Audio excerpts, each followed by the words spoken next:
Assalamualaikum warahmatullahi wabarakatuh. Selamat pagi anak-anak. Pada pertemuan kali ini Bapak akan menjelaskan materi perubahan dan keberlanjutan dalam sejarah. Nah, perubahan dan keberlanjutan dalam sejarah ini sendiri merupakan bagian dari konsep waktu dalam sejarah, di mana dalam konsep waktu dalam sejarah itu terjadi ada 4 bagian, yaitu ada perkembangan, habis itu adanya perubahan, ada keberlanjutan atau kesinambungan, lalu adanya pengulangan. Oke, untuk next, peta konsep. Manusia dalam perubahan dan keberlanjutan. Jadi, dalam peristiwa sejarah pasti tidak akan melupakan adanya keterlibatan manusia dalam peristiwa tersebut karena manusia sebagai objek yang mempengaruhi adanya peristiwa itu sendiri berkembang seperti apa. Nah, manusia ini melakukan perubahan nih. Ada perubahan, ada keberlanjutan, dan dalam keberlanjutan itu sendiri ada terbagi 3 bagian, yaitu perkembangan, kesinambungan, dan pengulangan. Jadi ini perubahan dan keberlanjutan itu merupakan suatu bagian dari ada konsep waktu di mana peristiwa sejarah itu pasti akan menunjukkan adanya semacam ciri khas tersendiri dalam memahaminya. Oke, next. Apa itu perubahan? Perubahan dalam sejarah diartikan sebagai sebuah peristiwa yang menunjukkan adanya perbedaan antara masa lalu, masa kini, dan masa yang akan datang. Pengertian perubahan dalam sejarah menurut ahli. Konsep perubahan dalam sejarah. Jadi ada 2 tokoh yang cukup terkenal dalam dunia sejarah, yaitu ada Heraklitus dan Ruslan Abdul Ghani. Menurut Heraklitus, perubahan dalam sejarah itu merupakan pantare atau tidak ada hal yang tidak berubah. Jadi semua hal yang ada di dunia ini pasti ada menunjukkan semacam perubahan.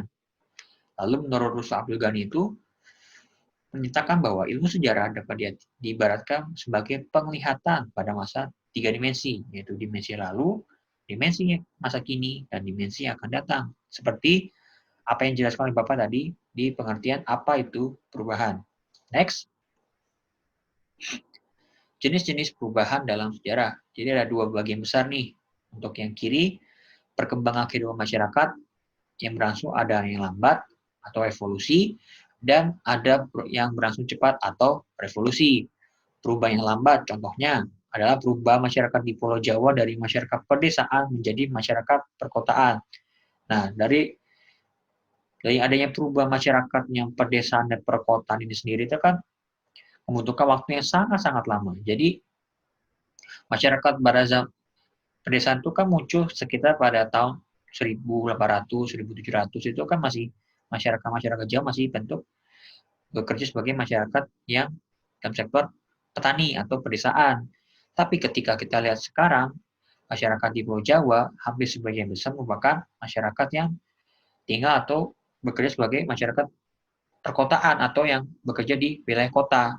Jadi perubahan itu sendiri itu membutuhkan waktu yang sangat lama ketika masyarakat pedesaan itu di Jawa itu muncul tahun 1700, 1800, tapi di tahun sekarang mungkin butuhkan sekitar puluh hingga ratusan tahun untuk mengubahnya dari pedesaan ke perkotaan.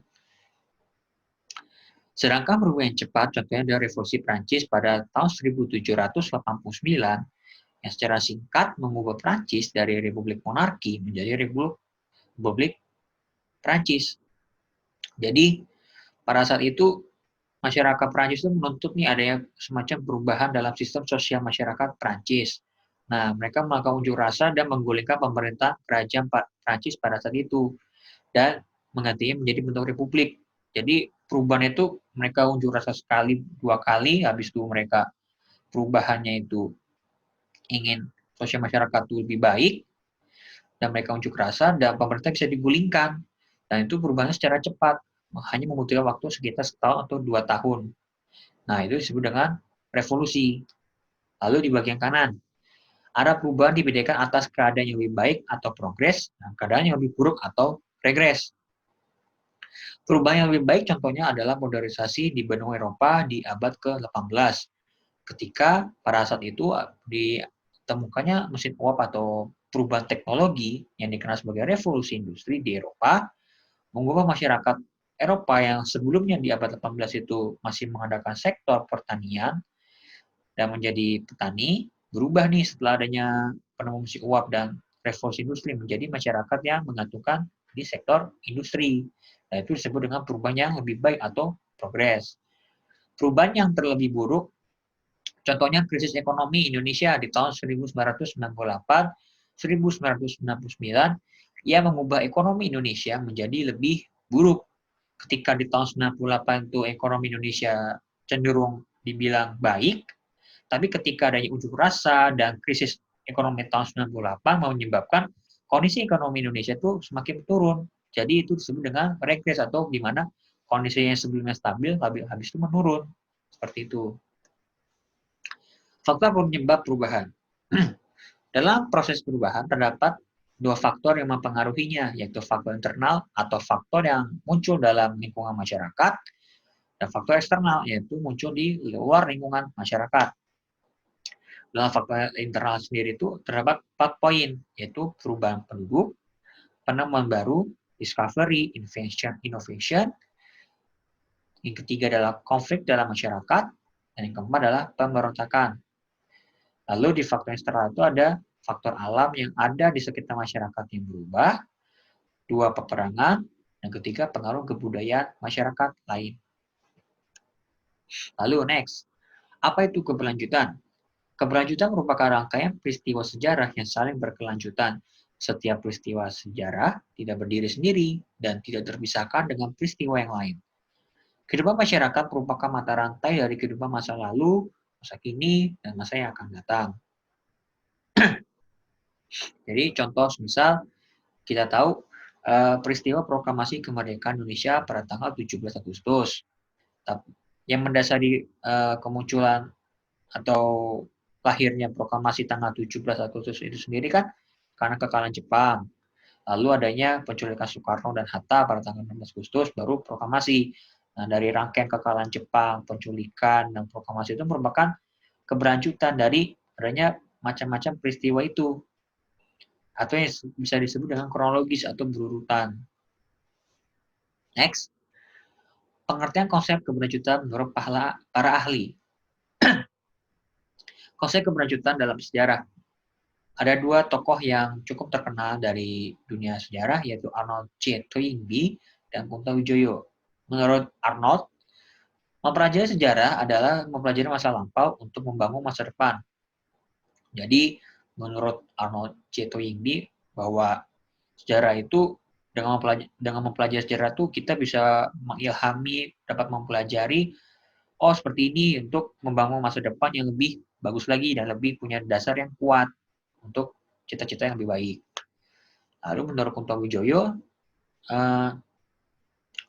menegaskan bahwa dalam peristiwa sejarah itu adanya perkembangan, kesinambungan, pengulangan, dan perubahan.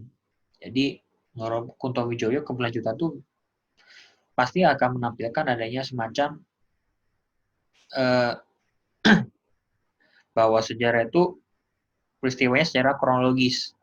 Seperti itu. Lalu perkembangan. Perkembangan terjadi apabila dalam kehidupan masyarakat terjadi gerak secara berturut-turut dari bentuk satu ke bentuk yang lain. Perkembangan terjadi biasanya dari bentuk yang sederhana ke bentuk yang kompleks. Contohnya nih, di gambar yang kiri kita lihat bahwa ada foto patung Dirgantara atau foto patung Pancoran. Di zaman dulu itu masih sepi nih, dan jalannya juga masih kecil dan kanan kiri masih belum ada gedung. Tapi ketika kita lihat di gambar yang kanan bahwa sekarang ini masih udah muncul gedung baru, ada jalan yang lebih besar, jalan tol. Jadi terjadinya perubahan ini itu karena perkembangan dari masyarakat itu sendiri. Masyarakat yang menuntut adanya perubahan yang semakin maju, ya mau tidak mau mengubah lingkungan atau lingkungan sekitar dari patung Pancoran yang ingin supaya bisa mengakomodir kebutuhan masyarakat pada saat itu. Lalu keberlanjutan atau kesinambungan. Keberlanjutan terjadi bila suatu masyarakat baru hanya mengadopsi ke lembaga-lembaga lama. Misalnya pada masa kolonial, kebijakan pemerintah kolonial Belanda mengadopsi kebiasaan lama Antara lain dalam menarik upeti Raja Taklukan, Belanda meniru raja-raja pribumi. Jadi raja-raja pribumi zaman dulu kan menarik upeti kepada rakyat atau masyarakat zaman dulu. Nah, Belanda ini menarik juga. Belanda juga melakukan praktek upeti juga kepada raja-raja pribumi. Seperti kalian tahu, kalau misalnya zaman dulu, raja-raja zaman dulu tuh agar kerajaannya tidak dihancurkan oleh Belanda kan, mereka membayar upeti sebagai upaya tunduk mereka terhadap Belanda. Seperti itu. Jadi, adanya keberlanjutan atau kesinambungan itu ya dalam praktek upeti itu sendiri. Lalu pengulangan. Pengulangan merupakan suatu fenomena di mana suatu peristiwa yang terjadi pada masa lampau terjadi pada masa berikutnya. Contoh, peristiwa mundurnya Presiden Soekarno akibat demo mahasiswa Indonesia pada tahun 1966.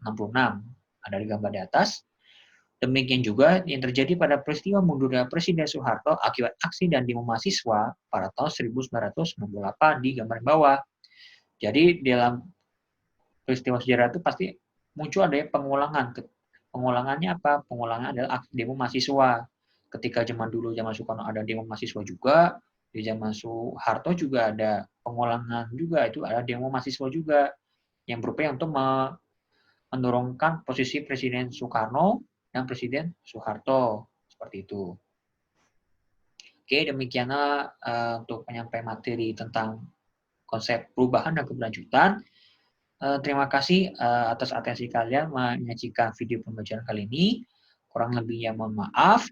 Wassalamualaikum warahmatullahi wabarakatuh.